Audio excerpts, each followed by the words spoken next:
So when you were a teenager, your parents, maybe your mom or dad sat you down and had the drug conversation with you. Do you remember that? What if I told you, as bad as drug dealers are to you and I or to kids, there's a dealer that's 10 times worse than drug dealers, and we'll get to that in a minute. But let me go back to the drug dealer business model, and let's talk about how this works out. A couple weeks ago, I'm going home, and I see this guy on the side, the homeless guy, and he's sitting there with the sign, and I see him there all the time. I said, I'm not going to give you money, but are you hungry? He said, yes. I said, why don't you get in the car? So he gets in the car. I take him to the Wendy's, and we eat at the Wendy's. I said, what do you want? He says, this is what I like. I said, you want to get some stuff for your friends? He says, yes. I get him some other stuff. He gets in the car, and I said, listen, so how'd you get here? He says, heroin. He says, how old are you? He said, 28. I said, what was the decision? What was the turning point? He tells me I was just dating a girl, and she started using it, and we used it to have sex, so I used it as well, and the next thing you know, I got hooked. I said, man, when are you going to change? He says, this year. I said, when is this year? Anyways, we had a great conversation together. Here's a kicker. I drop him off. Here's what he says. Thanks, Patrick. I said, what? He says, thanks, Patrick. This guy knows the content, and he's a heroin addict, and he's going out to Wendy's with me, and he says, thanks, Patrick, okay? There's nothing where my name was mentioned or see anything for him to be able to say, thanks, Patrick. Gets that. I'm like, wow. Here's a guy that has access to some information, but heroin completely changed his life. Now let's go back and look at the business model of drug dealers. Here's how it works. If you ask the average person who they use drugs with the first time, what will they tell you? Probably a friend, right? Oh, my friend or a girlfriend or something like that, all this other stuff. Now, there are some that will tell you a drug dealer offered me some weed for free, or a drug dealer gave me a little bit of cocaine, or a little bit of crack, or a little bit of acid, or a little bit of LSD, or a little bit of something. Here's half a pill of ecstasy, try it, and then you get what? Hooked. Now, the business model of a drug dealer. What kind of a customer does a drug dealer want? The one that buys one time or B-backs? They want B-backs.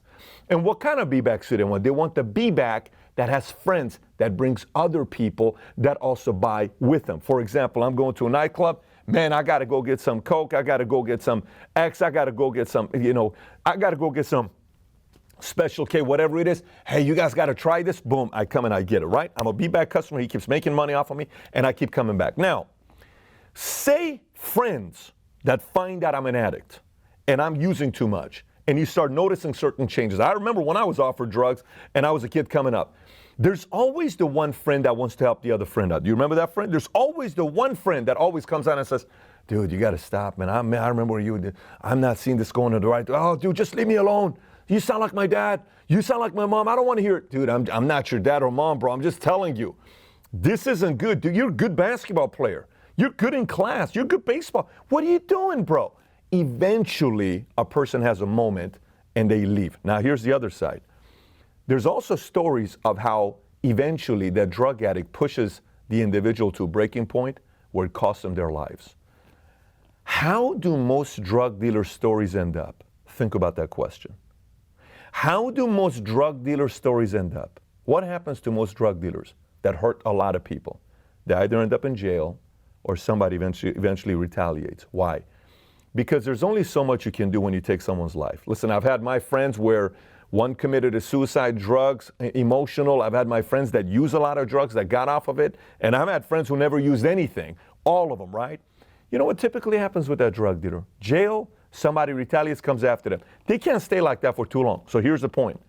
What is the lifespan of an addict? Let me say it one more time. What is the lifespan of somebody who likes using cocaine? What is the lifespan of somebody who uses ecstasy? What is the lifespan? It's typically in your youth, right? They say married people have better lives and they make more money. Why? Because the distractions are gone. If you settle down and you get married and you have kids, what typically happens to you? You start thinking about what? Would I want my kids to use drugs, or what do you stop doing? You stop using drugs. Hypothetically, let's just say that's the scenario, right? Remember how earlier I told you there's something worse than a drug dealer? Let me tell you what's worse than a drug dealer. Here's what's worse than a drug dealer. Fear dealers. Now, what is a fear dealer? Let me explain to you what's a fear dealer. Fear dealer is somebody who sells you fear non-stop, all day, all night.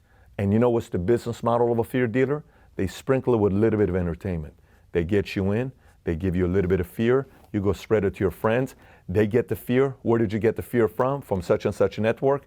They get attracted to that network, they buy more fear. more people business, come back and watch it. Next thing you know, I'm recruiting for my fear dealer, right? Now here's the difference.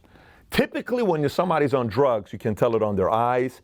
You can tell by the way they're constantly itching, heroin. You can typically tell while they're going like this all the time, or one of these things. You know what it is when somebody's typically on drugs, right? You know the mannerisms if you've seen it, or somebody who's on Xanax, or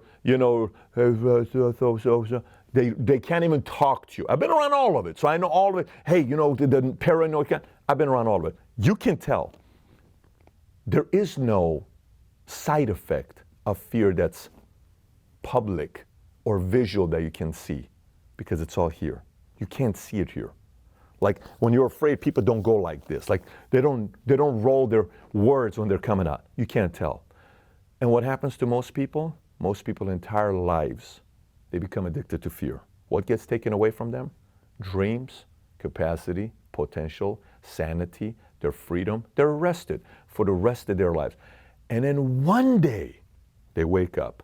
One day, they wake up. And they say, man, what the hell happened to my life? I'm 76 years old. But at that point, what they're typically doing? At that point, they've already typically sold their kids, who are now selling their grandkids, who are selling their great-grandkids. And they're sitting there saying, holy freaking moly. Fear dealers converted me, and I bought their drugs for 50 years, and guess what I did? I sold that drug to my kids and my grandkids. My entire family is now afraid. How the hell did this happen to me? This is why it's so subtle. You don't have any network or statistic or Huffington Post article or BuzzFeed article or Washington Post article to read about the consequence of fear, because you cannot see it, right? But the damages are so ugly. It pretty much takes your life away. Now, we may go bury somebody 6 foot under because they became a cocaine addict, and I've been to many, many funerals, one I just went to, many of them. I have relatives right now that can't give up certain drugs. And you call them at night, their roommate says, they've been missing all night from 12 o'clock till 6 o'clock. Why are you missing 12 o'clock to 6 o'clock? And you're not somebody in your 20s and 30s. You're somebody in your 50s. What are you doing being missing at that time? Okay, and then they come back and they're sleeping throughout the day, and hey, I need my money, my car broke down, my this broke down. People are not naive. People know what's going on.